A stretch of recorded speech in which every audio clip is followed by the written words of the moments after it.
At my husband's company dinner, his coworker laughed and said, "How does it feel to be a loser? Your husband earns and you just sit at home." Everyone laughed, including my husband except me. I smiled and asked the CEO, "How does it feel to know this loser owns 67% of your company?" The room went silent. His face turned pale. "How does it feel to be a loser?" Marcus Blackwood asked me, his voice carrying across the Marriott ballroom as he swirled his scotch. "Your husband earns millions while you just sit at home arranging flowers."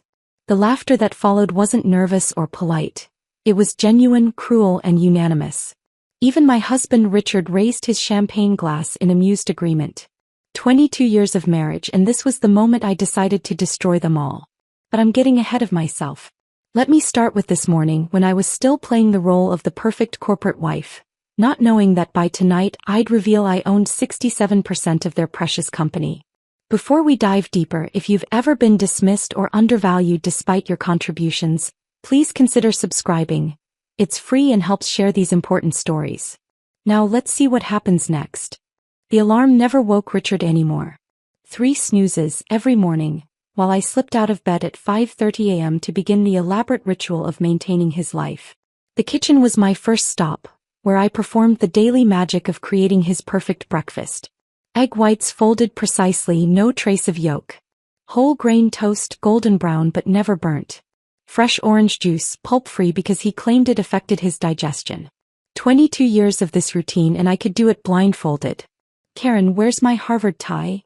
Richard's voice boomed from upstairs at 6:45, right on schedule. He knew exactly where it was, 3rd drawer, left side, arranged by color, but asking me to fetch it reinforced something important to him. I was the retriever, the finder, the one who smoothed out life's minor inconveniences.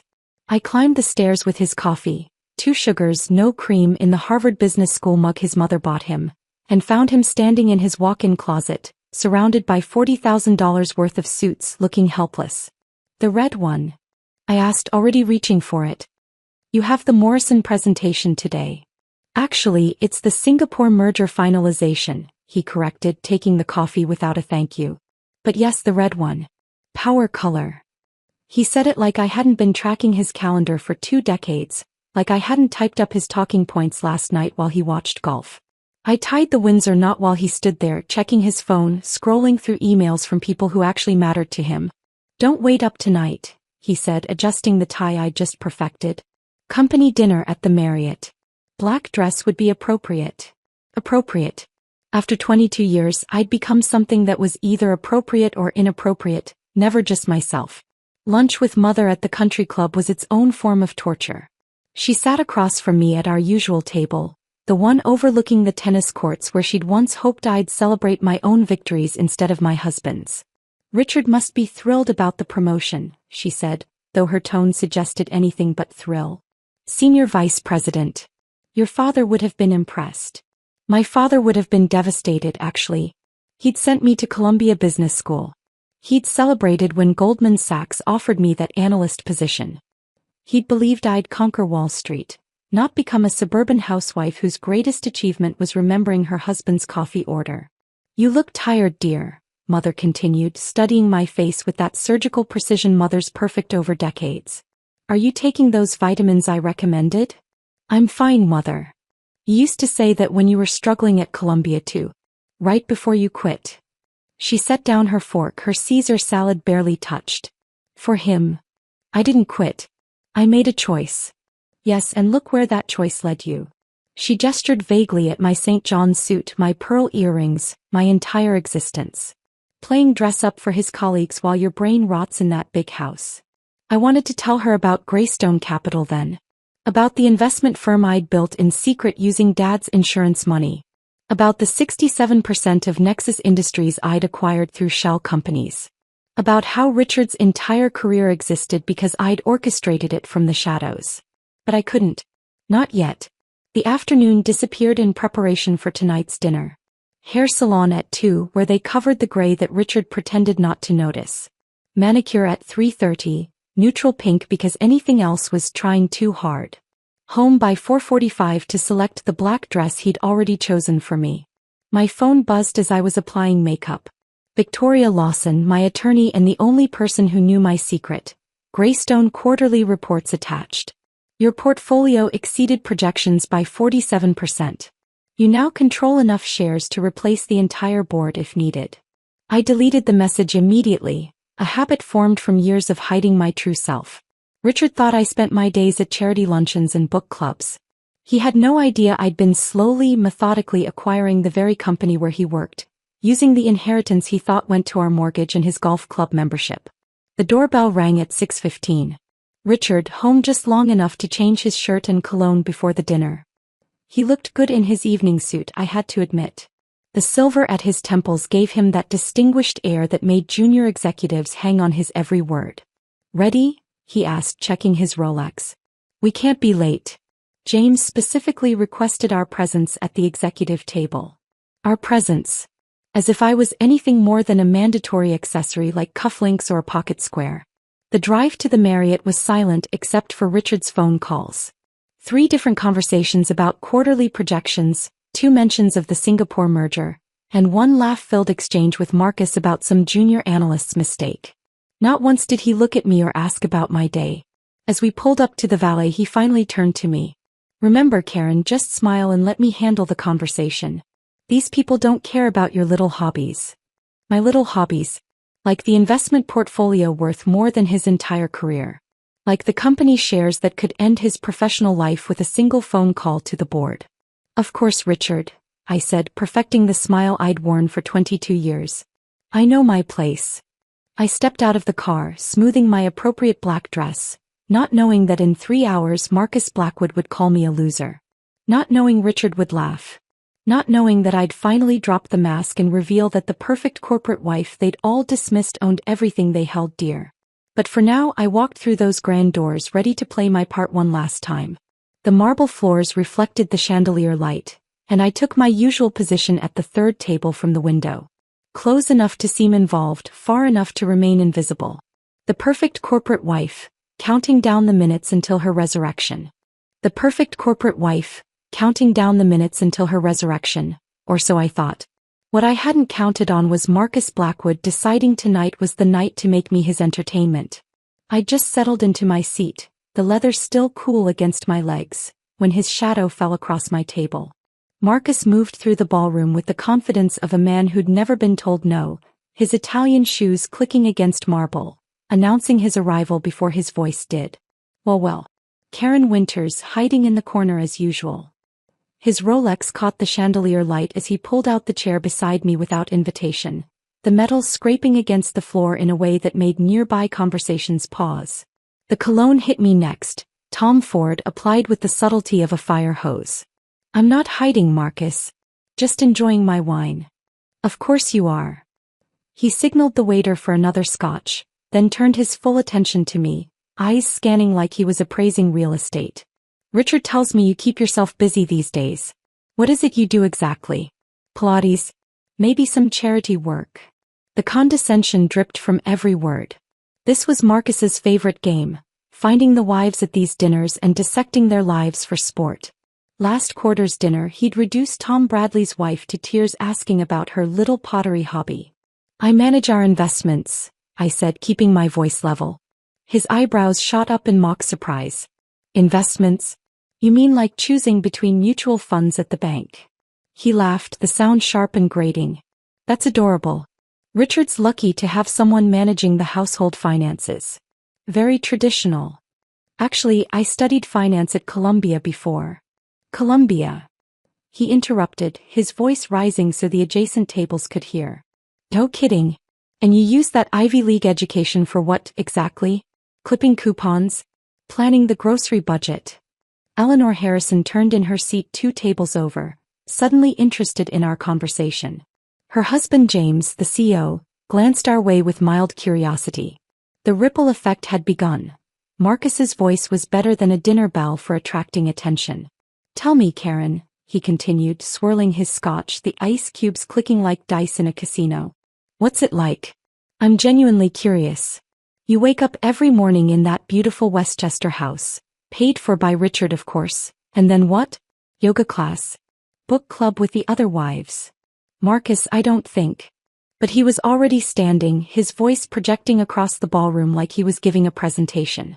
"Ladies and gentlemen, I'm conducting important research here." The room's attention shifted toward us like flowers following the sun. Conversations died mid-sentence. Even the waiters slowed their movements, sensing drama. "I'm trying to understand the modern housewife experience," Marcus announced, gesturing toward me with his glass, amber liquid threatening to spill. "Take Karen here. Columbia educated, presumably intelligent, and she's chosen to, what's the phrase? Lean out. Opt out." Patricia, Richard's secretary, had her phone out now, probably recording. Two junior executives at the bar had turned completely around on their stools to watch.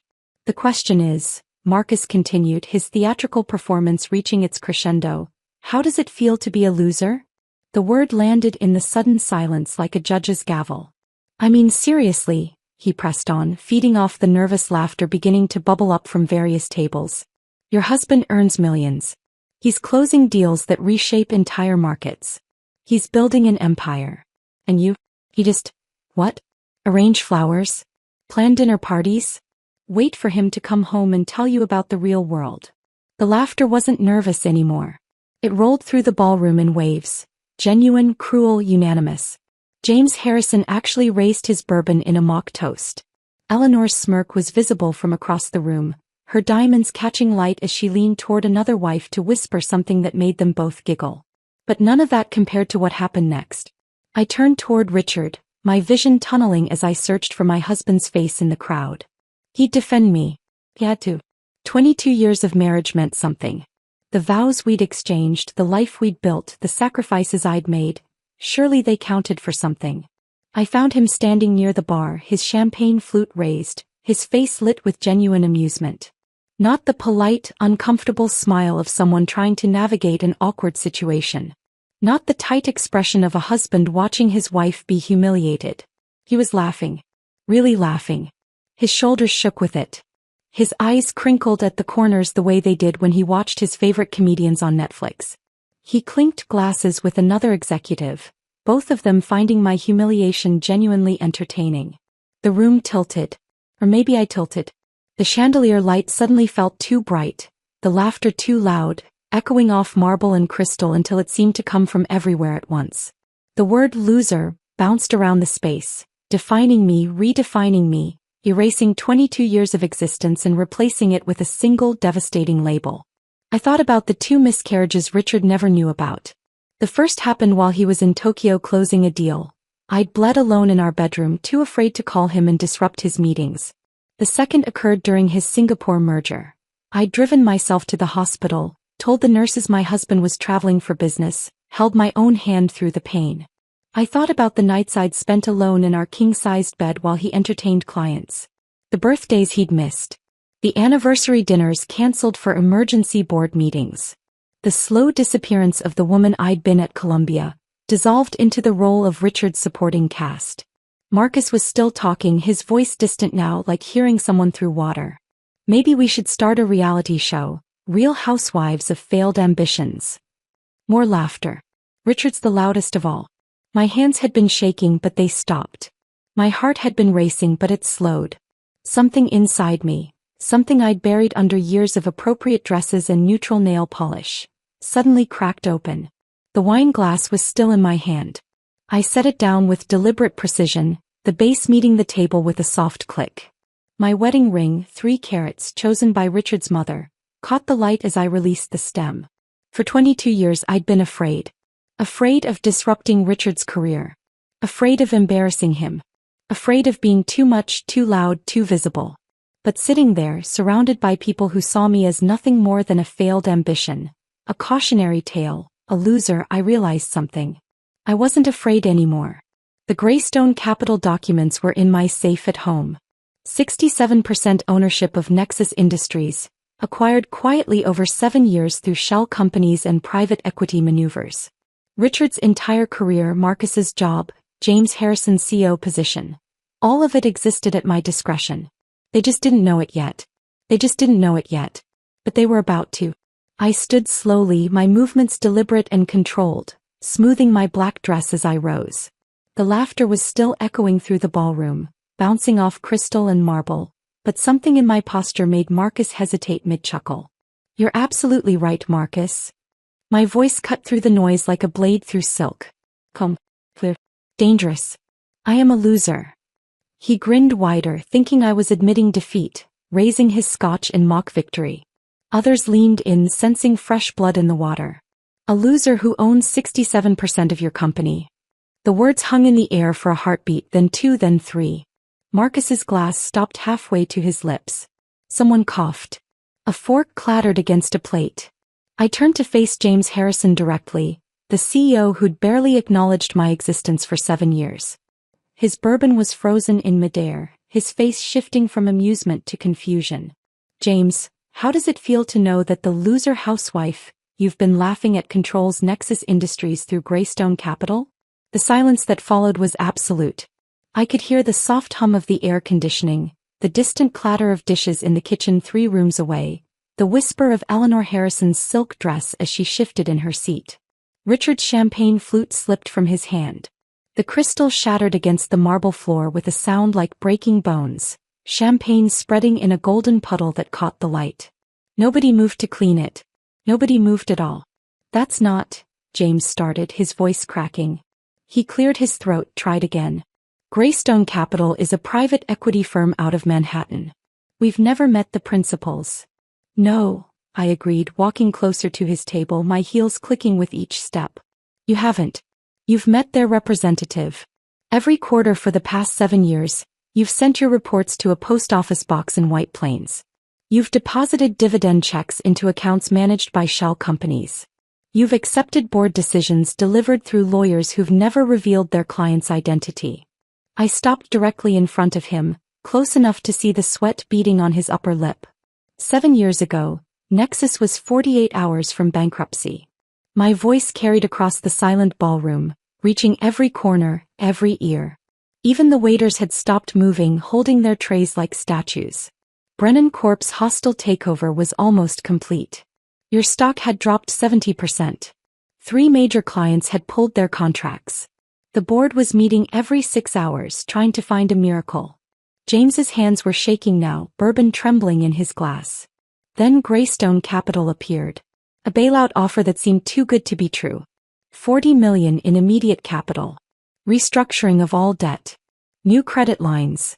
The only cost was majority ownership, 67% to be exact. I pulled my phone from my purse, opened an encrypted file and set it on James's table. The Greystone Capital letterhead was clearly visible, along with my signature as managing director. My money. My terms. My control. Patricia had her phone out, recording everything. 2 executives near the bar were frantically texting, probably their lawyers. Marcus still hadn't moved, hadn't blinked, his scotch suspended in space like he'd been frozen in amber. Every major decision for the past 7 years, I continued, my voice gaining strength with each word, every executive hire, every bonus package, every strategic pivot, they all required approval from Greystone. From me. I turned to look at Richard, who was standing in a puddle of champagne, his face the color of old paper. Including your promotion to senior vice president, Richard. The board wanted to go with outside talent. But Greystone insisted on promoting internally. I insisted. I thought you deserved the chance to prove yourself. His mouth opened, closed, opened again. No sound came out. The Singapore merger that made your career? Greystone provided the bridge financing. The Morrison account you're so proud of? I played golf with Morrison myself to seal that deal. You just presented the paperwork I'd already negotiated. Karen, how is this? Richard's voice was barely a whisper, his executive confidence shattered like the champagne flute at his feet. The Greystone deal saved my career. I was promoted because of that merger. I thought it was a Wall Street firm, a consortium of investors. It was one investor, I said. Your wife. The loser who sits at home arranging flowers. James Harrison was fumbling for his phone now, his fingers clumsy with panic. This has to be verified. Legal needs to. Call them, I said calmly. Call your head counsel. Ask him about the emergency board meeting Tuesday. He received the notice an hour ago. James's face went from red to white as someone answered his call. He turned away, whispering urgently, but we could all hear the response through the phone speaker. Yes, sir. Greystone Capital. They've called an emergency meeting. They have the votes to replace the entire board if they want. Marcus finally found his voice, though it came out strangled. This is impossible. You're just a housewife. You don't even work. I work, I said, turning to face him. I've been working every day for 7 years. Building positions. Acquiring shares through secondary markets. Managing a portfolio worth $800 million. I just did it from my home office while you thought I was at book club. Eleanor Harrison spoke for the first time, her voice shrill with panic. James, what does this mean? The house in the Hamptons, the yacht. It means, I said, picking up my purse with deliberate calm, that the free ride is over. I looked around the room at the faces that had been laughing at me minutes ago. They weren't laughing now. They looked like passengers who'd just realized their captain had abandoned ship. Enjoy the rest of your dinner, I said, adjusting my purse strap. Monday morning, there will be a full forensic audit of executive spending. Every corporate card transaction. Every expense report. Every client entertainment receipt. I started walking toward the exit, my heels marking each step like a countdown. Tuesday, emergency board meeting. We'll be discussing new leadership. Wednesday, Marcus. I paused, turned to look at him over my shoulder. You might want to update your resume. That trip to Vegas last month on the company jet? The one you filed as client entertainment? We have the security footage.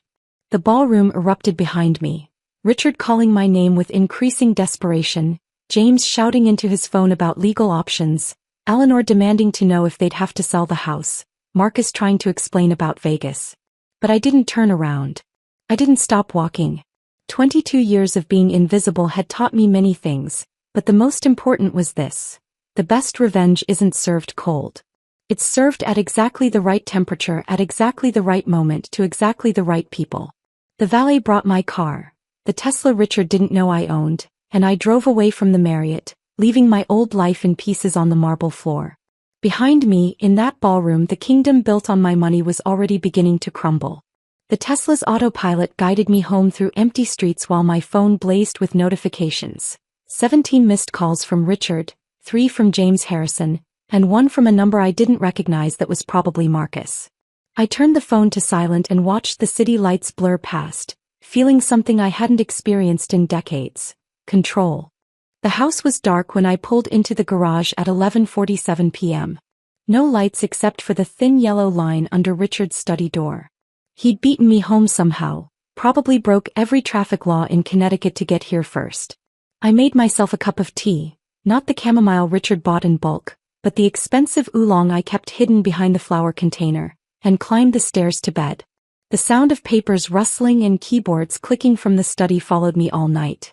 At 6 a.m. I found him exactly where I knew he'd be, surrounded by a hurricane of financial documents, 3 laptops open to different shareholder databases, his usually perfect hair standing at angles that defied physics.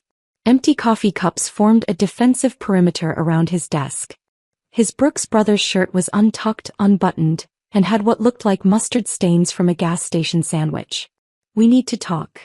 His voice was hoarse, probably from making desperate phone calls all night.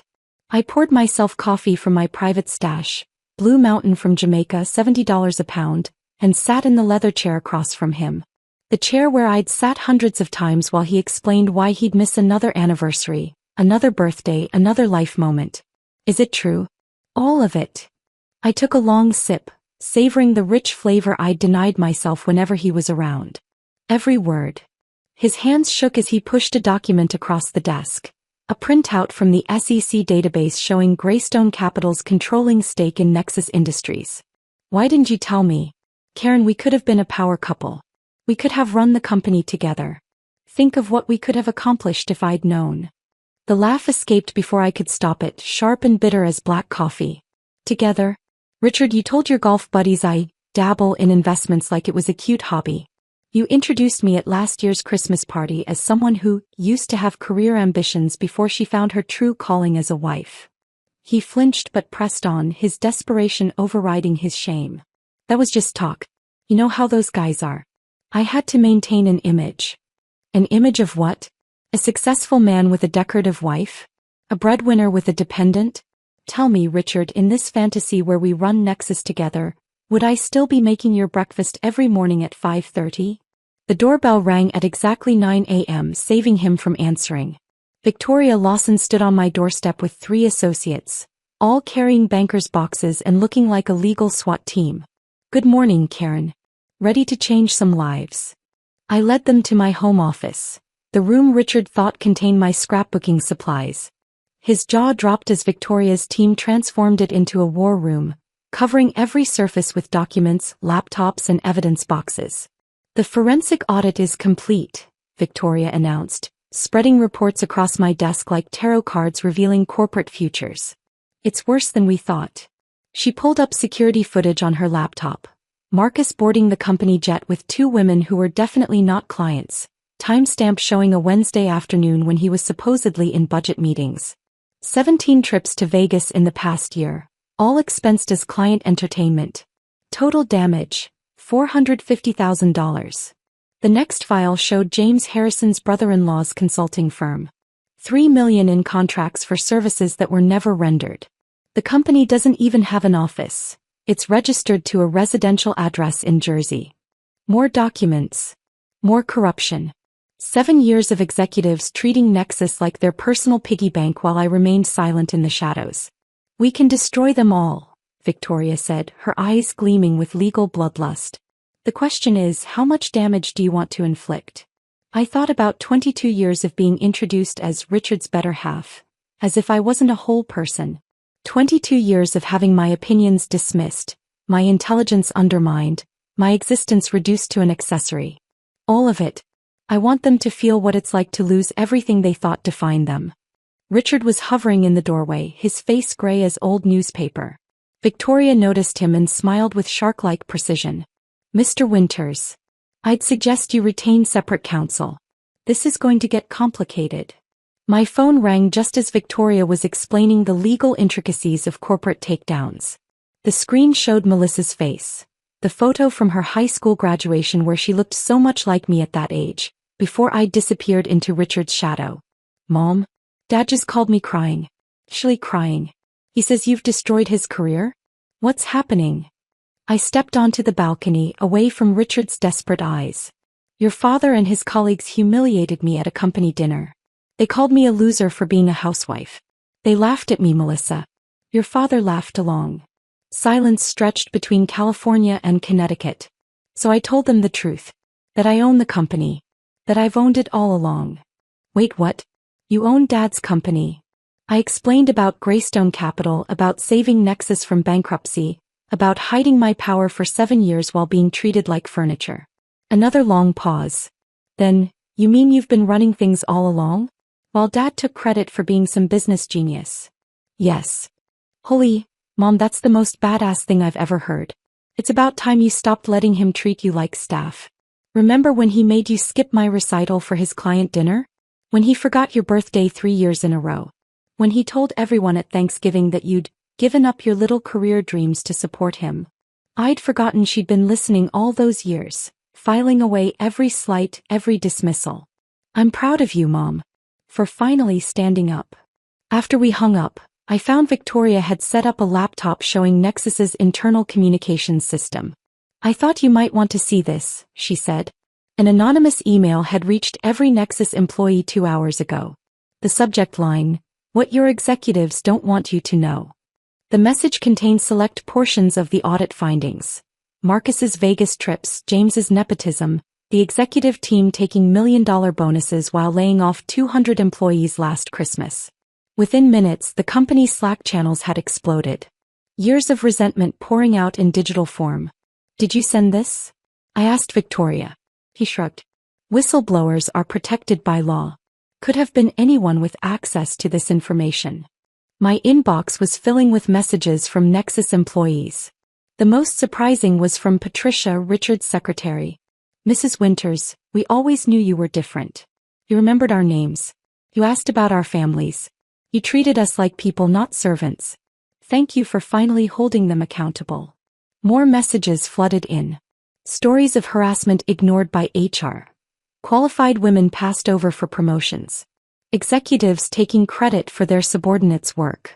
The revolution I'd started had found its own momentum, fueled by years of accumulated injustice. Richard stood in the doorway, watching his world crumble in real time on multiple screens. "You planned this," he whispered. "You've been planning this for years." "No, Richard. I've been surviving for years. The planning started last night when you laughed while they called me a loser." "You planned this," he whispered. "You've been planning this for years." "No, Richard. I've been surviving for years. The planning started last night when you laughed while they called me a loser." Victoria checked her watch and smiled. "It's 8:58. Should we watch the show?" She opened her laptop to a financial news site just as the clock hit 9 a.m. Monday morning. The headline appeared immediately: "Breaking. Nexus Industries under SEC investigation following whistleblower report." Within seconds, my phone erupted with notifications. The forensic audit had been delivered simultaneously to every board member's personal email, the SEC's enforcement division, and journalists at the Wall Street Journal, Bloomberg, and Reuters. Victoria's team had orchestrated a surgical strike designed for maximum impact. "Marcus Blackwood is about to have a very bad morning," Victoria said, pulling up the Nexus security feed on her tablet. The timestamp read 9:17 a.m. Marcus was at his desk, probably reading the email that detailed his Vegas trips, his expense fraud, and the harassment complaints HR had buried. His face went from confusion to panic to pure terror as he realized what was happening. By 9:42 a.m., 2 security guards appeared at his office door. The entire 10th floor had gathered to watch through the glass walls as they escorted him out, making him surrender his company car keys at reception. Someone, probably one of the assistants he'd tormented, was filming on their phone. "That video will be viral within the hour," Victoria predicted. He was wrong. It took 20 minutes. Richard was pacing behind us, his phone buzzing constantly. "The office is in chaos," he said, reading his texts aloud like a war correspondent. "James is having a breakdown. 3 executives just resigned. The stock is dropping. Karen, please, you have to call this off." I turned to look at him, really look at him for the first time that morning. His eyes were bloodshot, his shirt wrinkled, his hands trembling. This was Richard without his armor of success. "Call it off? Did you call off the laughter when they mocked me? Did you call off the 22 years of introducing me as your better half, like I was an appendage instead of a person? That's different." "You're right. It is different. Because this is just business, Richard." That was personal. Tuesday morning arrived gray and drizzling, perfect weather for a corporate funeral. I dressed carefully in the red Chanel suit I'd bought years ago but never worn. Richard had called it too aggressive for a woman. Today, aggressive was exactly what I wanted. Victoria and I arrived at Nexus headquarters at 9:45 a.m., 15 minutes before the emergency board meeting. The building felt different, quieter, tenser, like everyone was holding their breath. "Mrs. Winters?" The security guard at the desk looked confused. "I don't have you on the visitor list." "I'm not a visitor," I said, handing him my Greystone Capital business card. "I own the building." The elevator ride to the 40th floor felt like ascending to a throne. Victoria carried a briefcase full of evidence that would end careers, while I carried 22 years of suppressed rage refined into cold purpose. The boardroom door was solid mahogany, designed to intimidate. I pushed it open without knocking. 12 board members sat around the table like defendants awaiting sentencing. James Harrison was at the head, or what used to be the head before I arrived. His face was haggard, aged 10 years overnight. I walked directly to his chair and stood beside it, waiting. "That's the chairman's seat," he said weakly. "Yes, it is." The silence stretched until he stood, gathering his papers with shaking hands, and moved to a side chair. I sat down in what had always been my rightful place. "Greystone Capital is no longer a silent partner," I announced, my voice filling the room. "As majority shareholder, I'm exercising my right to direct oversight of this company." James tried to rally. "You can't just..." I slid a folder across the table. The thud echoed in the silence. "Embezzlement. Fraud. Breach of fiduciary duty. Your brother-in-law's fake consulting firm. The condo in Miami you bought with company funds." Should I continue? His face crumbled like old parchment. "Effective immediately, your resignation is accepted. Your golden parachute is revoked. Your stock options are void. Security is waiting outside. 30 years, he whispered. I built this company for 30 years. No, James. You inherited a company I saved from bankruptcy and spent 7 years looting it. There's a difference. Security entered, 2 guards who'd probably made minimum wage while James collected million-dollar bonuses. The poetry of it wasn't lost on anyone as they escorted him out. Now, I continued, turning to the remaining board members, let's discuss new leadership. We should conduct a search, one ventured. Hire a firm, evaluate candidates. No need. Dr. Amelia Foster will serve as CEO, effective immediately. The room erupted in protests. She's just an operations manager. We need someone with CEO experience. The shareholders will revolt. I am the shareholders, I reminded them. And Dr. Foster has been essentially running this company for 5 years while you gentlemen played golf. The door opened and Amelia entered. She wore a simple navy suit but carried herself like she owned the world, which in a way she was about to. Behind her, 2 assistants wheeled in presentation boards. Gentlemen, she began, her voice steady and confident, and Mrs. Winters. This restructuring plan will save Nexus $50 million annually while protecting every single non-executive job. She walked them through her vision, cutting executive perks, not workers. Investing in innovation, not yacht club memberships. Promoting based on merit, not connections. This is what competence looks like, I said when she finished. You've just forgotten because you've been promoting based on golf handicaps instead of ability. That evening I found Richard in our kitchen staring at his phone like it held his death warrant. In a way it did. Brennan Corp offered me a position, he said without looking up. Entry-level business development. 53 years old and they want me to start over as an account coordinator. The same position he'd held at 25. The same position he'd mocked others for still having at 40. They know I'm toxic now. Everyone knows my own wife didn't trust me enough to tell me the truth.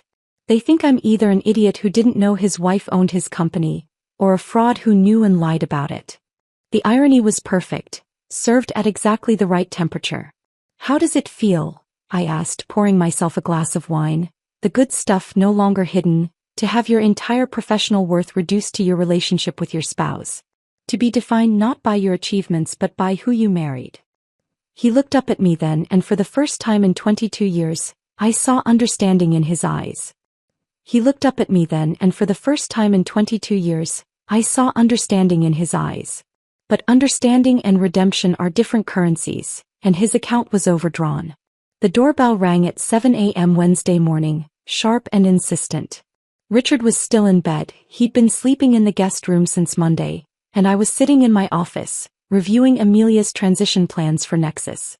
Mother stood on my doorstep, her silver hair perfectly coiffed despite the early hour, wearing the pearls father gave her for their 30th anniversary. She never visited without calling first. Never. The whole country club knows, she said, stepping past me into the foyer. Eleanor Harrison was there yesterday, crying into her mimosa about losing their house.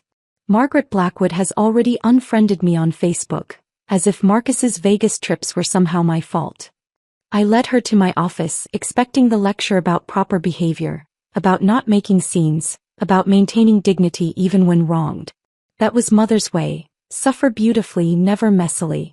Instead, she sat down carefully in Victoria's chair and pulled a worn manila folder from her purse. Her hands trembled slightly as she opened it. Do you know what these are? I looked closer. My Columbia transcripts showing a 3.9 GPA. The acceptance letter to Harvard Business School that I'd turned down. The job offer from Goldman Sachs. Analyst position, starting salary that would be impressive even today. You kept these. 23 years, Karen.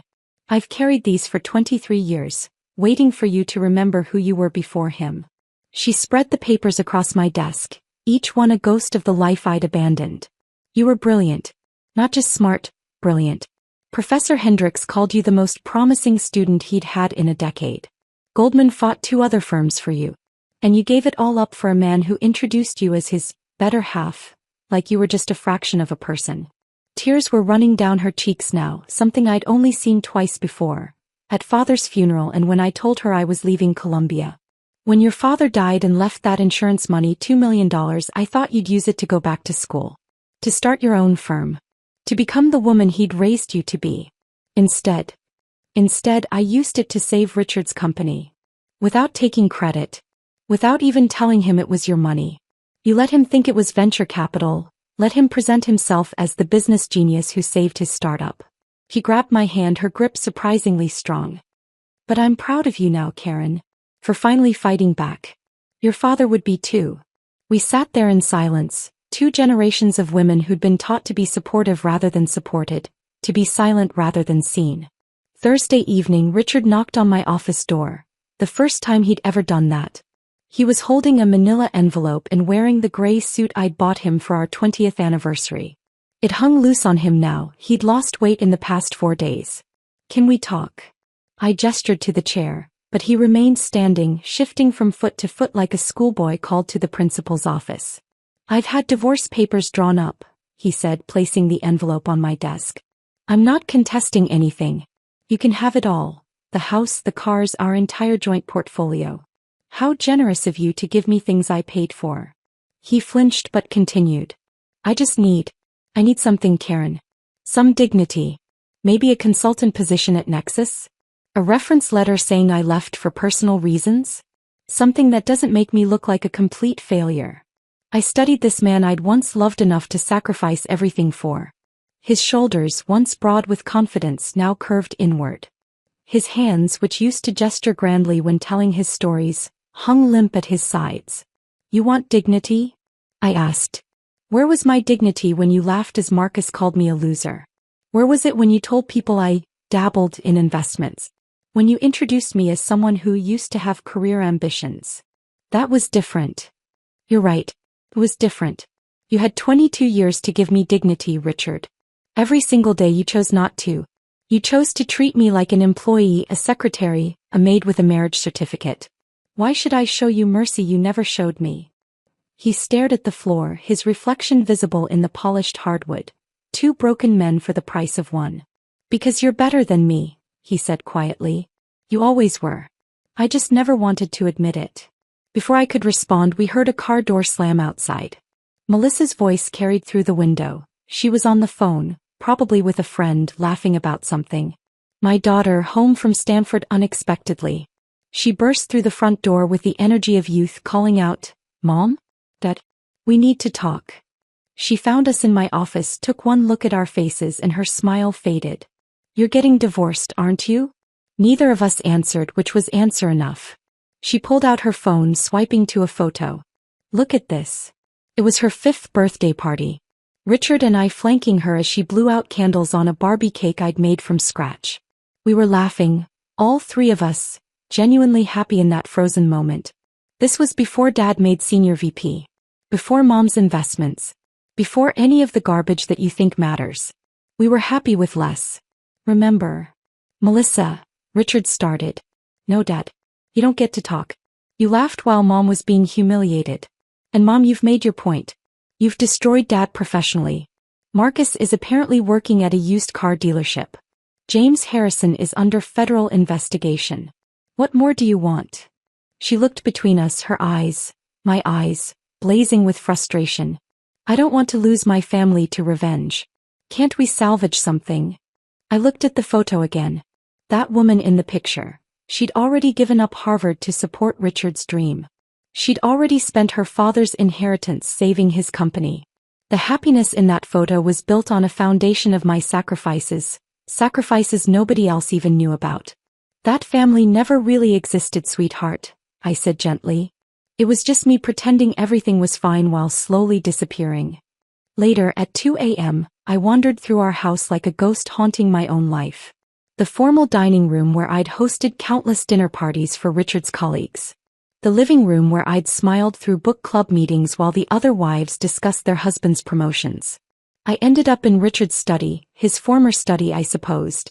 In the bottom drawer of his desk I found it, the business plan for his first startup. My handwriting filled the margins. My financial projections. My market analysis. My strategies. The cover page read Winters Innovations, a business proposal by Richard Winters. Not by Karen and Richard Winters. Not with contributions from Karen Winters. Just Richard taking credit for my mind while I took credit for keeping his house. I poured a glass of his 30-year-old Macallan, the bottle he'd been saving for a special occasion, and raised it to the empty room. To the invisible woman who's finally been seen. The whiskey burned, but not as much as the truth.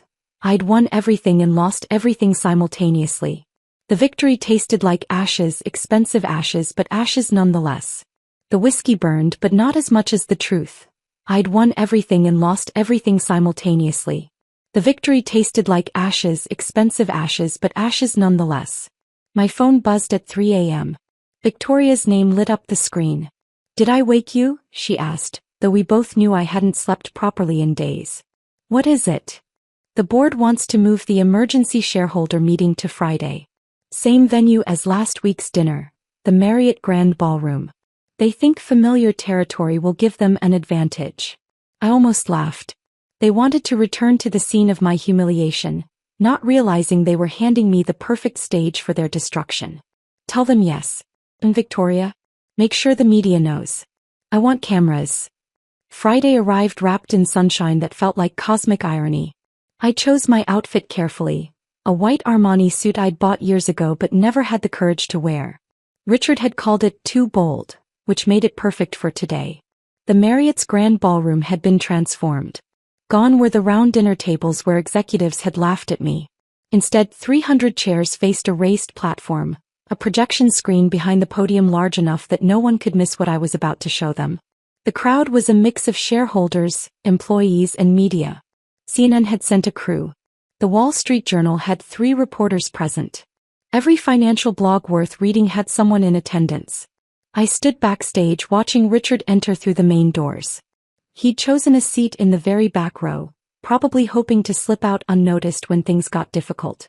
He had no idea how difficult they were about to get. At exactly 10 a.m. I walked onto that stage, my heels clicking the same rhythm that had marked my exit a week ago. The murmuring crowd fell silent. "Ladies and gentlemen," I began, my voice carrying to every corner of the room.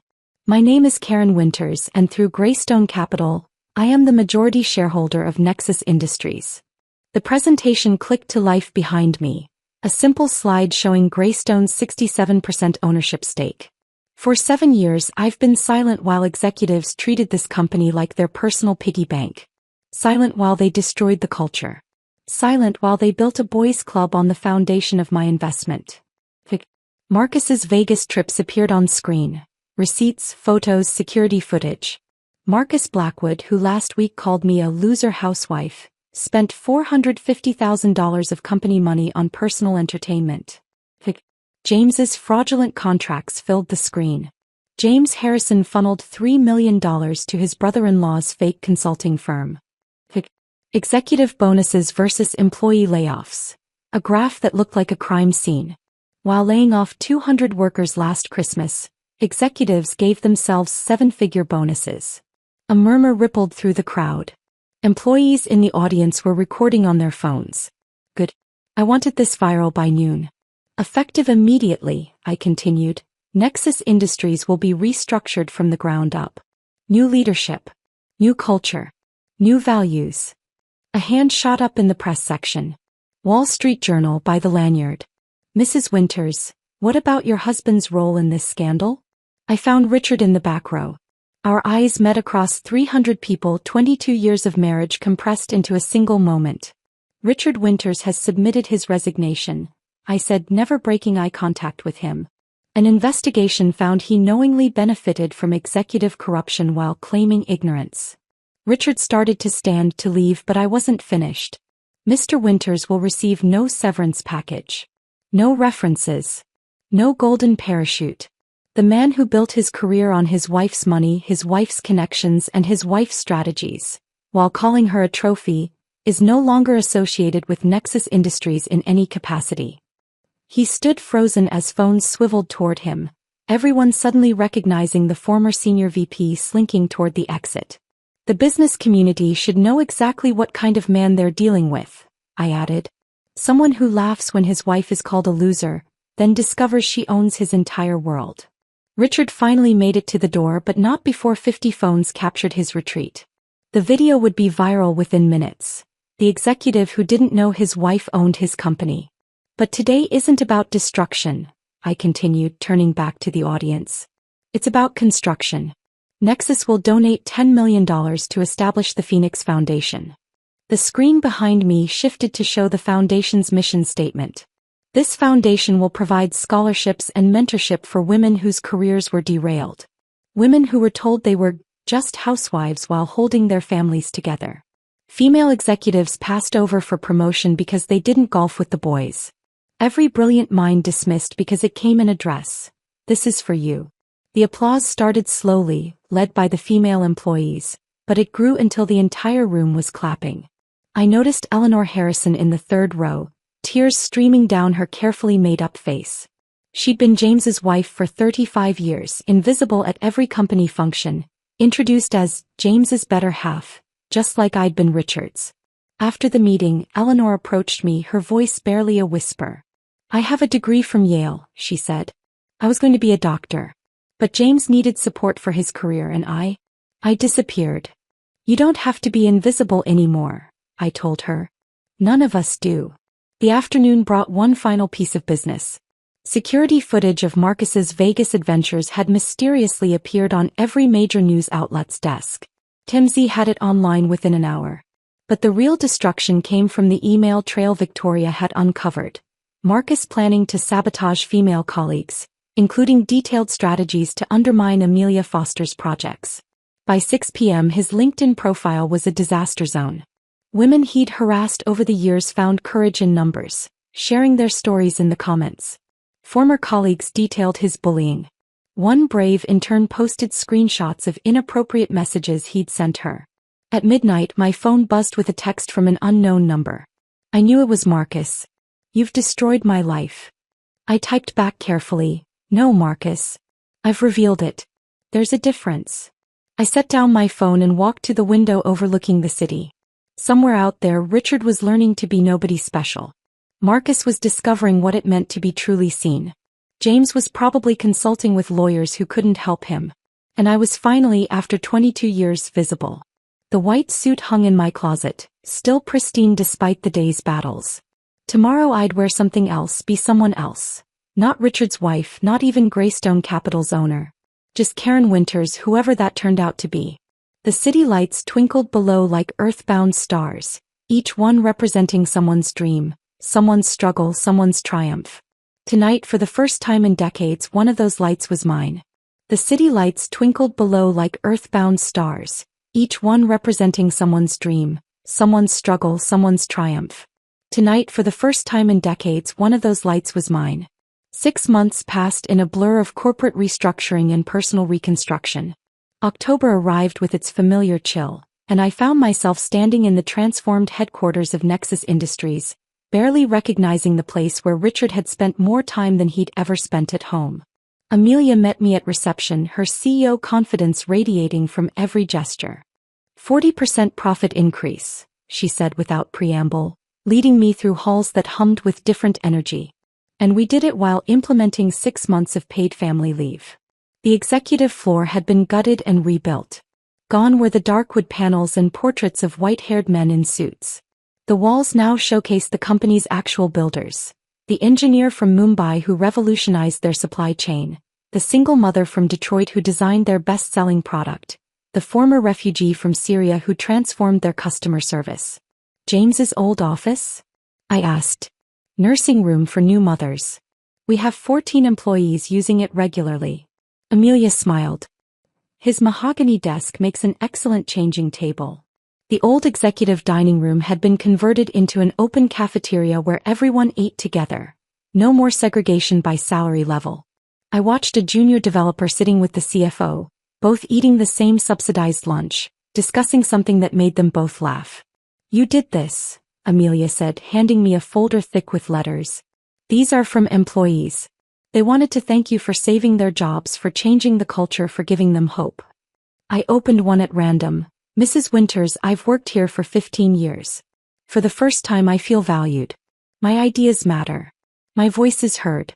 Thank you for burning down the old boys club so we could build something better. I just lit the match, I said. You built this. Spring brought Melissa's graduation from Stanford. I arrived early, claiming a seat in the third row, close enough to see her face when she walked across that stage. The crowd filled in around me. Proud parents, grandparents with cameras, siblings looking bored. Then I saw him. Richard stood by the entrance, scanning the crowd uncertainly. He was thinner, his suit off the rack instead of custom-tailored. His hair had gone completely gray in the past 6 months. When our eyes met, he froze. He looked like he might turn and leave, but then started walking toward me, each step careful and measured. "Hello, Karen." His voice was different, quieter, uncertain. The commanding executive tone had been replaced by something almost humble. "Richard. Hey, I." He gestured to the empty seat beside me. "It's a free country." We sat in silence for a moment before he spoke again. "I've been in therapy. Twice a week for 6 months. He stared at his hands. No wedding ring, no Rolex. "I understand now what I took from you. What I stole. Not just your money or your ideas, but your identity. Your dreams. 22 years of your life." The apology sounded genuine, but I felt nothing. No anger, no satisfaction, no residual love. Just emptiness where feelings used to live. "I'm glad you're learning," I said, then turned my attention back to the stage. After the ceremony, Melissa found us standing awkwardly apart. "Dad's working at a startup in Palo Alto," she told me later after Richard had shuffled away. "Junior consultant. Makes about what a recent college grad would.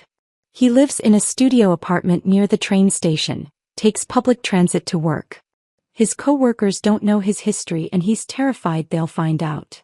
The man who'd laughed while I was called a loser now knew exactly how it felt to be one. July brought the Phoenix Foundation's first gala. The ballroom at the Ritz, not the Marriott, never again the Marriott, filled with 25 women whose lives had been transformed. Sarah Chin took the podium first, her hands steady despite the crowd. I was a surgeon at 30. By 35, I was changing diapers and being introduced as just a mom. The Phoenix Foundation gave me the money and confidence to return to medicine. Next month, I start my residency at Mount Sinai. Maria Gonzalez spoke next. "I had an idea for a medical device that could help premature babies. For 10 years, I sketched designs between soccer practices and PTA meetings. The foundation's grant let me patent it. We go to market next quarter."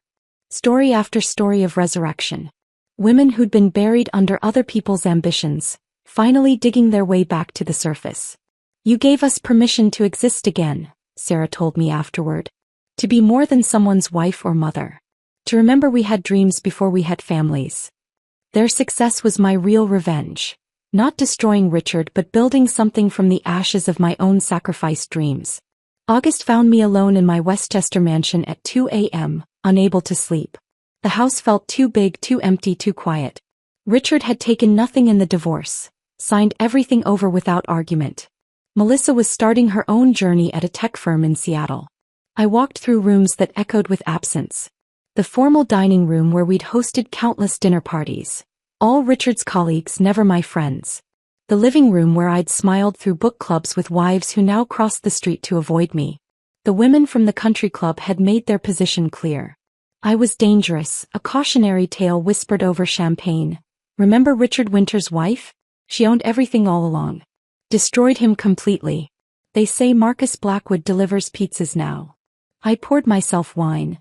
The 2015 Chateau Margaux I'd been saving for a special occasion that never came, and stood at the window overlooking my garden. The roses needed pruning. The fountain Richard had installed for our 20th anniversary gurgled softly in the darkness. I was 62 years old, wealthy beyond imagination, powerful beyond measure, and utterly alone. The friends who'd filled this house had been Richard's friends. The social life I'd maintained had been built around his career. Without him, without the role of corporate wife, I was untethered, floating in space I'd claimed but didn't know how to inhabit. My phone sat silent on the counter. No one called anymore except Victoria about legal matters and Melissa to check if I was eating. The women I'd lunched with for 2 decades now feared me. The executives who'd laughed at me now avoided me. I'd won every battle but lost the war for human connection. Still, as dawn broke over Westchester, painting my empty mansion in shades of gold and possibility, I thought about that night at the Marriott. Marcus calling me a loser. Richard's laughter mixing with champagne bubbles and chandelier light. The moment I decided to stop being invisible. The price of visibility was isolation. The cost of revenge was loneliness. But as I raised my glass to the sunrise, toasting another day of freedom, I knew the truth. I'd do it all again. Because being feared and alone was still better than being loved and invisible. If this story of corporate revenge had you on the edge of your seat, hit that like button right now. My favorite part was when Karen revealed she owned 67% of the company while they were still laughing at her. What was your favorite moment? Drop it in the comments below. Don't miss more thrilling stories like this. Subscribe and hit that notification bell so you never miss an upload.